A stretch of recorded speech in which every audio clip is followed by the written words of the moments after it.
Hello, friends, and welcome to Winner's Edge History of English Literature Through Great Works.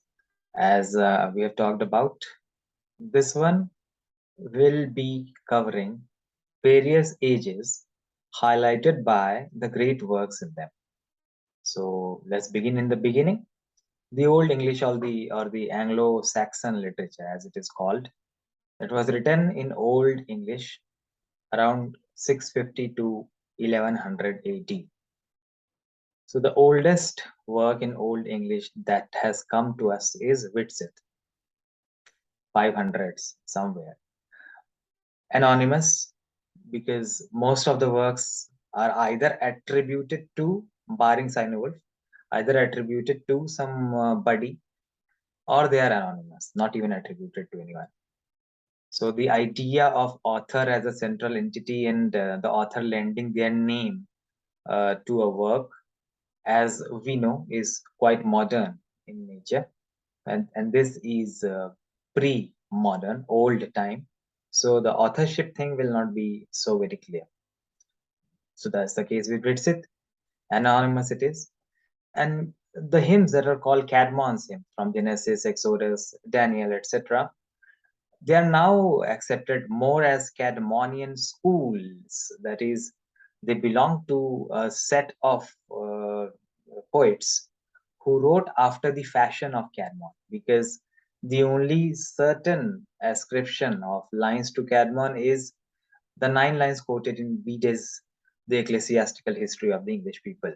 That is our next text, 731 AD. In that ecclesiastical history, which was written in Latin actually, uh, the Venerable Bede writes about a certain illiterate brother, Cadmon, in the monastery of Abbess Hilda, and how, just like our Kalidas, he got the gift of poetry, of tongue, and then he sang only in the praise of God. So, Cadmon, yes, we do know that at least this fragment that was quoted in Bede was by Cadmon.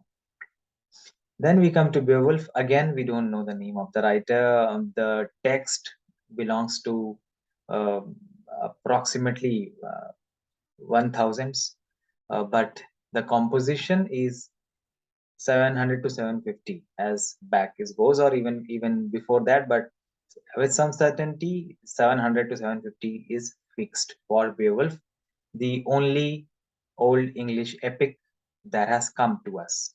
Some say that it is the only Old English epic, and some say that it is one of the Old English epics, more leaning towards saying that this is the Old English epic.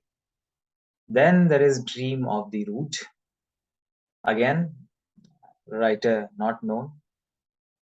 And finally, we have reached a place where the writer is known, because uh, Wolf wrote his name, signed his name in the form of runes inside his poems. So the poems Christ, Juliana, Eileen, and the Fates of the Apostle. These poems, they belong to Wolf because he signed his name in the form of runes inside the poem itself.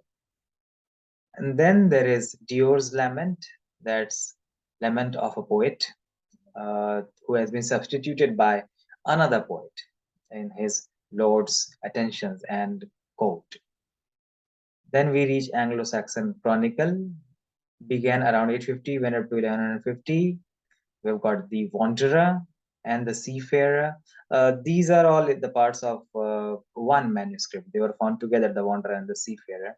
And finally, towards the later side, we have got the famous Battle of Malden. That is about the Old English literature. We generally do not have it prescribed in the syllabus. Still, you may remember the question on the Anglo-Saxons and Jutes was asked. So at least some basic outline of it would be definitely a really very good idea. From here then, we move towards middle. But before we reach Middle English literature, we have to pass Anglo-Norman literature. Now you totally know that the Norman conquest of 1066 brought Normans and their culture and their language to England.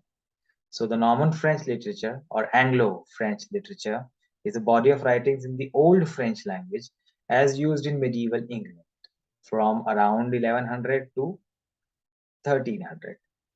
So because it was a language of power, so as far as the importance was concerned, as far as its use was concerned, it was second only to Latin in its use as a literary language in England. And the works, of course, the Latin work will not be in it because of its impact on overall history, and it was composed at that time. Historia Regum Britannia, 1136, is very important. Anglo-Normal Literature proper, 1136, the same year. Folly Tristan d'Oxford, 1147 to 51. Geoffrey Gaimard's Histoire des Anglais, that is History of the English People. Voices Roma the Brew, and in 1155, and then later, 5 years later, he began, and that ended in around 1174. Voices Roma the Rue. So Roma the Brew is the history of the people of England, Britain, rather, and Roma the Rue was commissioned by the king for him to write the history of the Norman people. And then there is the mystic Saint Marie's Lay of Marie de France. So these are all in Norman language, very close to French language. So now we have covered Old English and Anglo-Norman. And from here, then we will move towards the Middle English literature. But that is the content of another video.